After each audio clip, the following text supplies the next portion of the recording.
অবশেষে সেনা প্রধানের কাছে ক্ষমতা হস্তান্তর করে পদত্যাগের ঘোষণা দিল অন্তর্বর্তীকালীন সরকারের প্রধান উপদেষ্টা ডক্টর ইউনূস। রীতিমতো দেশ পরিচালনা নিয়ে নানান সমালোচনার মুখে পড়েন এই প্রধান উপদেষ্টা। গত ১.৫ মাস পুলিশ অকার্যকর হওয়ায় নানান সমালোচনার মুখে পড়েন অন্তর্বর্তীকালীন সরকার।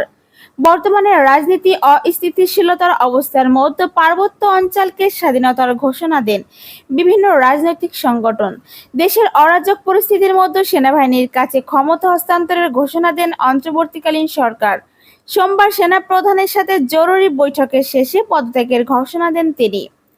এর আগে দেশের রাজনৈতিক স্থিতিশীলতা ফিরিয়ে আনার জন্য সেনাবাহিনীকে ম্যাজিস্ট্রেট ক্ষমতা প্রদান করা হয়।